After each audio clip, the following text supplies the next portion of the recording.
Sergio Van Dijk kritik kebijakan naturalisasi yang dilakukan PSSI. Menurut Sergio Van Dijk, naturalisasi bikin pemain lokal hilang motivasi. Apa katanya? Ini dia. Apa yang akan terjadi dengan impian anak-anak kecil yang mau menjadi pemain timnas Indonesia? Sementara di saat yang sama ada banyak pemain-pemain yang dinaturalisasi. Kayaknya dulu dia waktu dinaturalisasi nggak mikirin anak lokal dah, nggak mikirin anak bangsa dah. Kenapa sekarang berisik banget? Dulu oke-oke aja, nggak peduli tuh ada pemain nasional yang tempatnya dia geser di tim nasional, pokoknya tanda tangan main di timnas. Ya harusnya naturalisasi itu justru menjadi motivasi lebih.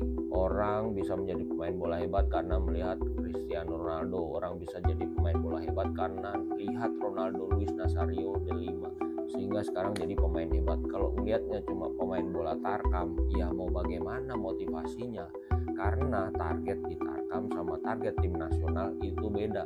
Tapi kalau sekarang anak kecil melihat pemain tim nasional kita standarnya harus main di Eropa, harus main di Asia, bukan ASEAN aja, itu latihannya akan lebih keras lagi, sehingga kemampuan dan skillnya pasti lebih tinggi.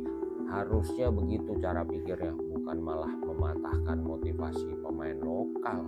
Gak ngerti dah, begini titipan atau bagaimana sih sebetulnya, kok ada terus persoalan naturalisasi gak kelar-kelar, dan kritiknya di situ-situ aja gak berkembang. Nah, menurut teman-teman bagaimana? Piala Asia U17 sebentar lagi. Ada 5 calon pemain bintang yang akan bersinar di pagelaran Piala Asia nanti. Yang pertama yaitu Putu Panji yang di posisi center back. Dia adalah kapten tim nasional U17.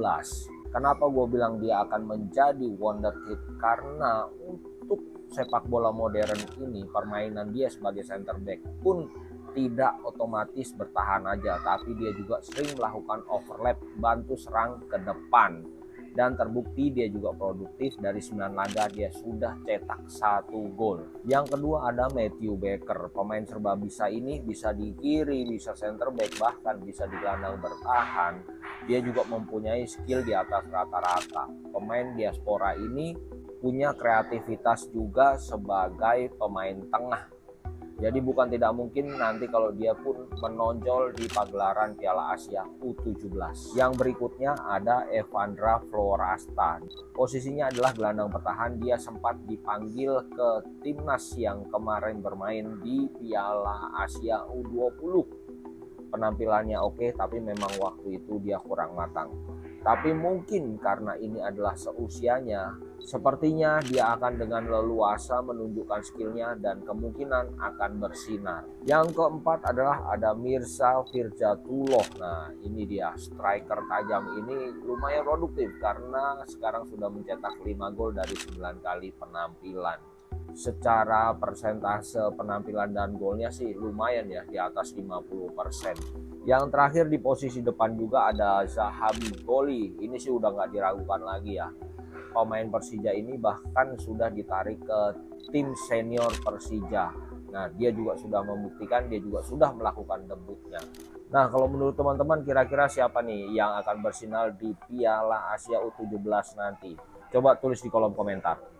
Kalau Brasil sih kayaknya mustahil bang. Loh, kenapa mustahil? Nggak ada tim di dunia ini yang nggak pernah kalah. Indonesia tahun 1970 itu pernah ngalahin Brasil 3-0. Walaupun memang selama 2 kali 45 menit waktu itu Indonesia diserang habis-habisan, tapi lewat serangan balik 3 kali peluang, 3 kali gol, Indonesia menang 3-0. Tapi memang sayangnya waktu peluit akhir mau dibunyikan oleh wasit, saya keburu bangun karena jempol saya digigit tikus.